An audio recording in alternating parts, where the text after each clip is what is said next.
Hey, this is Brian from I Try Running Programs, and we're back with another training program overview video, my favorite type to make for this channel.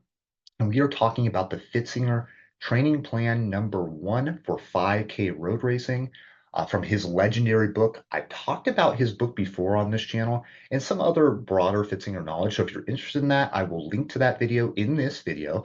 But this video is aimed primarily for those looking to run a faster 5K and probably aimed a little bit more at your high-end novice to maybe low-end intermediate type runner who's maybe gone through a training program or two, or at least has a very strong base and is ready to get a little bit faster. I really view this program for that particular wide swath of runners. I think it's really probably most of us, to be quite frank. So let's get into the meat and potatoes of this. What is in this program? Well, firstly, it's about a 30 to 40 mile per week program, and you're looking at running about 4 to 5 days, with the vast majority of weeks being 5 days of running. And we have a pretty wide variety of type of runs. Typically on Monday, if you're following a Monday to Sunday schedule, is a rest day.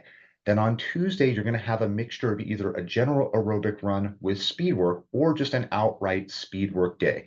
These are typically going to be your slightly shorter, higher pace type efforts, where you're going to do things like 300-meter repeats or short uphill running sprints, strides, that type of work. On Wednesday, you have a general endurance run, typically in about the 8 to 9 mile range. Thursday, you have another rest day. Friday, this is the meat and the potatoes of your speed work. You're either doing some type of lactate threshold work or quite a bit of VO2 max work. And you can see some examples of this in week 1 and week 2.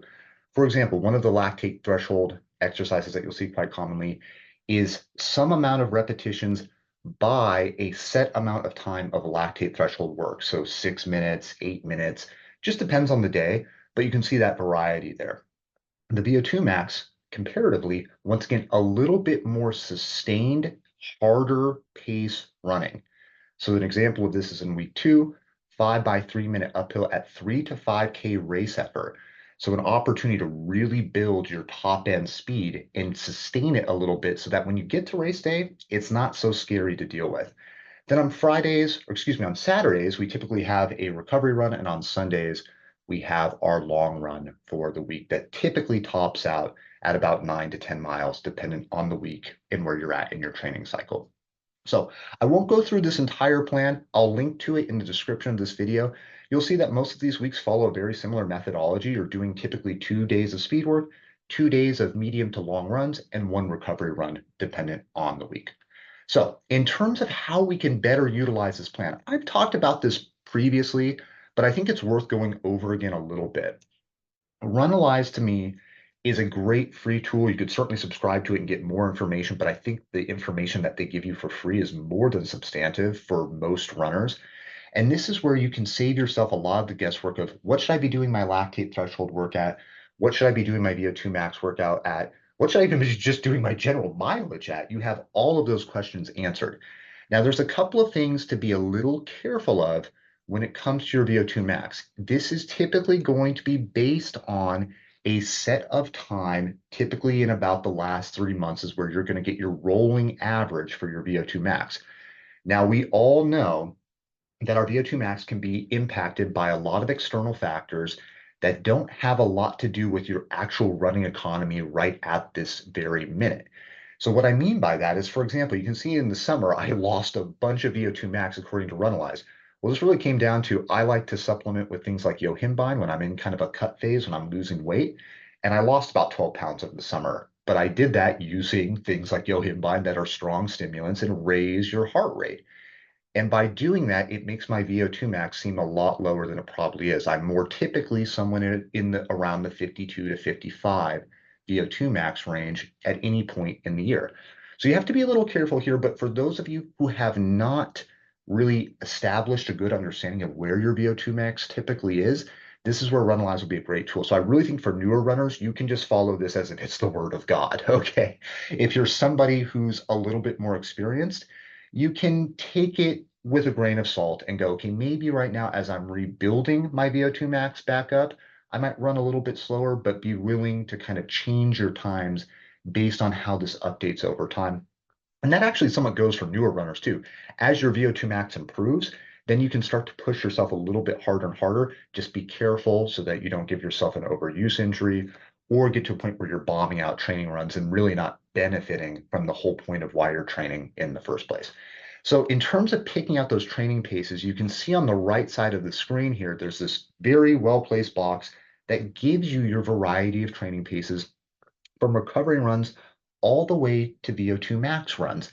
Once again, you don't have to follow these as if they are the word of God, but they are certainly great ideas to have. So if you know you've done a lactate threshold exercise a couple of times for the program and you've been running it above the recommended paces here and you're having a hard time finishing them or you're outright bombing them, then you know you have a good guidepost to maybe I should follow these paces here so I can actually complete the workout.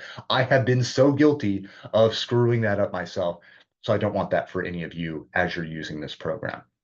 Now, in terms of what I'm using this plan for, I am someone who is around a 326 marathoner, a 129 half marathoner, and right around the 20-minute mark for the 5K. Prior to this program, I was dealing with some overuse injuries in both my Achilles tendon and an IT band. Both had really bad tendonitis from about March to middle of summer. I've worked through that. I feel healthy again. So I wanted to just set a baseline for kind of where I was. I was doing a lot of weeks in the 20 to 30 mile range just to get healthy. Now that I am, I went out, I time trialed a 5K and ran it right at 21 minutes, essentially 21:02 to be exact. So that came out to about 646, 647 pace, far below what I would normally want, but I felt like was a pretty good baseline to see how this program will improve upon this time. So I just went out, time trialed as flat of an area as I could near my home and gave myself a sense of where I'm at. So I'm right now at about a 21-minute pace 5K. My hope is through this program, I can probably get down to maybe about a 19-minute 5K in a couple of months, 2 to 3 months. This is a 13-week program. So that's my hope, and we'll see how that goes. So I will keep you guys updated either in a weekly or monthly format. I used to do weekly formats for my videos. I feel like that's a little too overzealous, but if you want that weekly update, just let me know in the comments. I'd be happy to do it that way. Otherwise, I'll break it down based on about a month block per training. And that way you can get a sense to see how my VO2 max is improving, how my overall pacing is improving, general perception of how I'm feeling on this program, so that if you do want some feedback about a program before you jump into it, you'll have some good data points to work with. So with that being said, I hope you found this video helpful. If you have any questions about Pfitzinger 5K training, I've done a lot of it, so I'd be happy to expand upon that in any way that I can to make this more helpful to you. And I hope your training goes great. Take care.